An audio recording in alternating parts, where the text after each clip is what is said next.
Hey, all you mentees, this is the Uncanny Omar, and join me today for an overview of the Fantastic Four by Don Slott, hardcover Volume 2. So, stay tuned. And welcome back, everybody. Before getting started, a huge thank you to David Gabriel and the folks at Marvel for sending us an advance copy of this Fantastic Four hardcover Volume 2 by Dan Slott.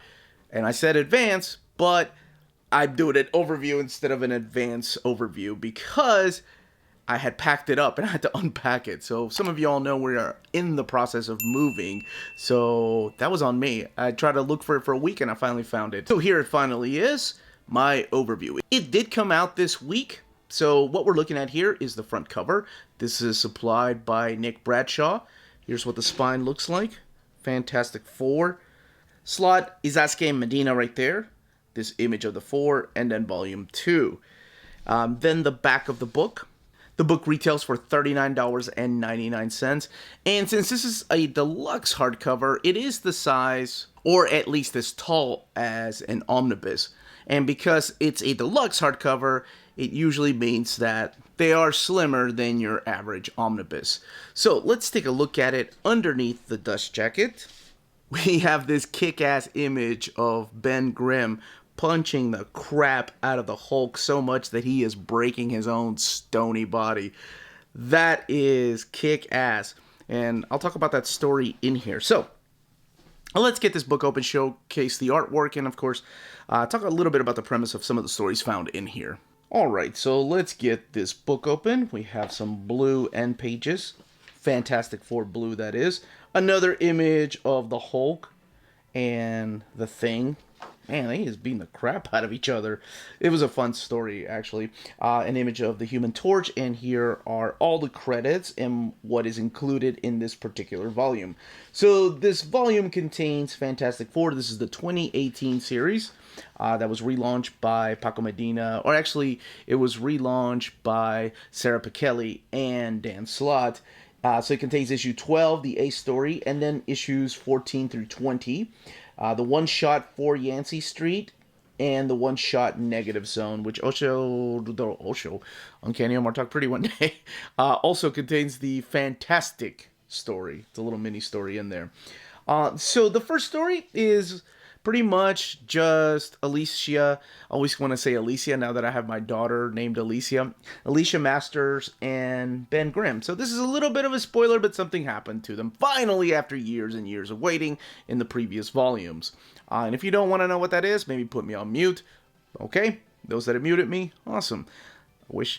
I'm sure my wife wishes she had a mute button for me. Anyway, so they got married in the previous volume. And they weren't the only wedding. There was this whole thing with Doctor Doom and Galactus. Anyway, it was a pretty interesting story. But now they get to celebrate their honeymoon. And of course, who comes to wreck their honeymoon? None other than the Hulk. You're probably asking yourself, wait a minute, isn't he supposed to be the immortal Hulk during this time? What exactly is going on? You're right, there is something going on. Absolutely. I also need to mention that this is also the time of year when Ben Grimm is turning back into human. Remember, that all started, I believe, the one that played heavy into it was Jonathan Hickman. But yes, Ben Grimm can go from the Thing, the stony Thing, to Ben Grimm the human for a limited amount of time. So, of course, he's happy because he gets to be in his honeymoon and, gets to, how do I put this, seal the deal. As his human part. Although, you know what? Nope, not even gonna have that Mallrats kind of conversation. Anyway, so we have him turning back into human, so he is losing some of those stones, and that's why you see whenever he's punching the Hulk, he's losing a lot of his rocky self. There are some awesome images in here. Here, let me just show you a couple of them. You saw the one on the actual board, and it's kind of... let's not get that far, but yeah, the Hulk is just beating the crap out of the Thing in these two particular issues. And then we get a big arc right here, and this arc mainly focuses on the return to the original mission that the Fantastic Four first took with the Marvel 1. So Johnny Storm decides to build a spaceship, call it the Marvel 2, and said, hey guys, let's finish our original mission. Let's go back to Fantastic Four #1, the original 1961 Fantastic Four, and finish that mission that we originally were set out to do. And I love Valeria here and Franklin Richards' reaction. Yeah, I'm out. That's an old spaceship. We could get there in like seconds. You guys are wasting your time.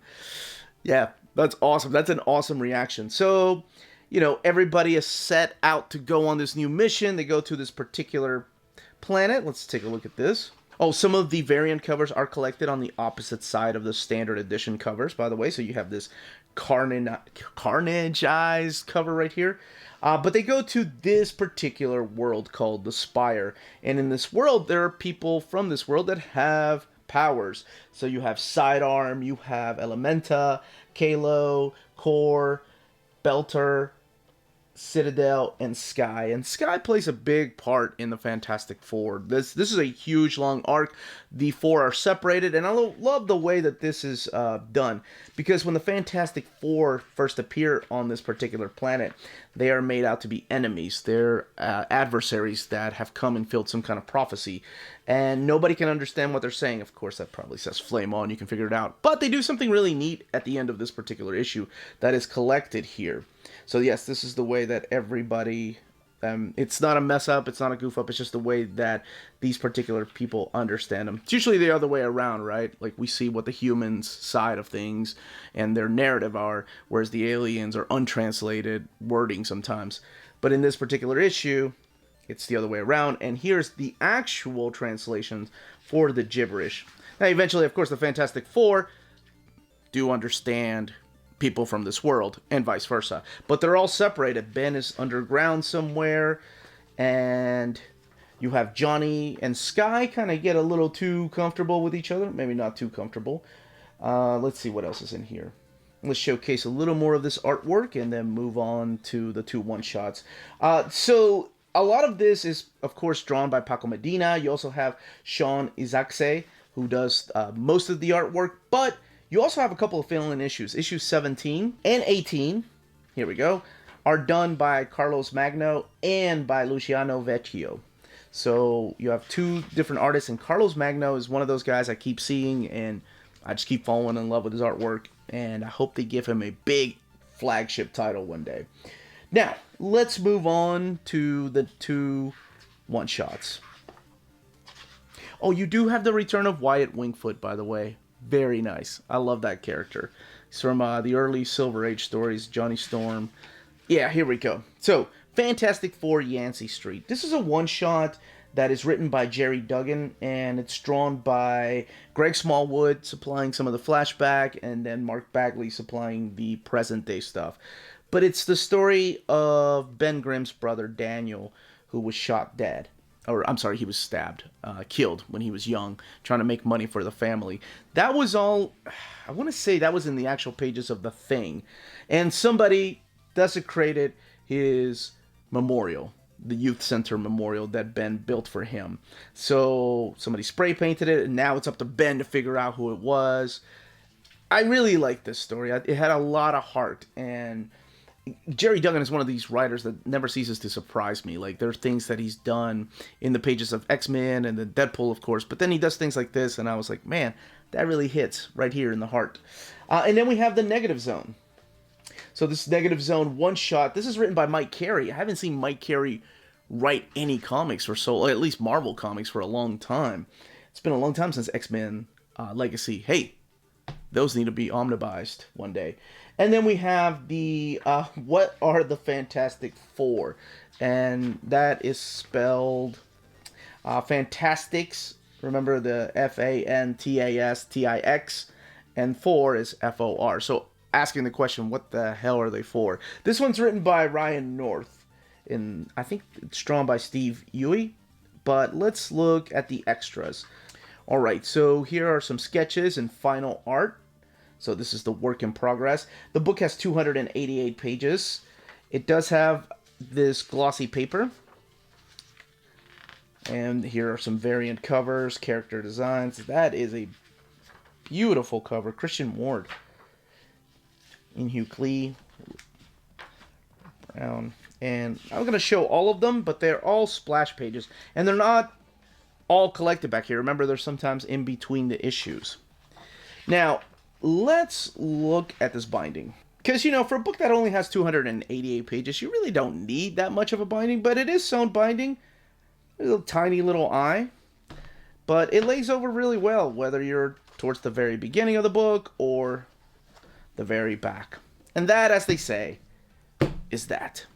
If you're interested in purchasing this book, don't forget to check out our sponsor, cheapgraphicnovels.com, your online home for graphic novels and collected editions up to 50% off cover price. They have excellent shipping and prompt and helpful service. Check out their bargain deals for up to 90% off cover price. And don't forget that CGN also takes pre-orders. That way you don't miss out on the hottest releases. And they are currently running a special promotion for you Minties. If you're a first-time customer, after receiving your confirmation email from CGN, reply back to that email and let them know near mint condition sent you their way. They will then apply a free shipping promotional credit to your next order in the US. Cheap Graphic Novels, your source for the hottest books with the kind of deep discount, quality shipping, and customer service that will keep you coming back for more. And that was the content, the page count, and build of this oversized hardcover.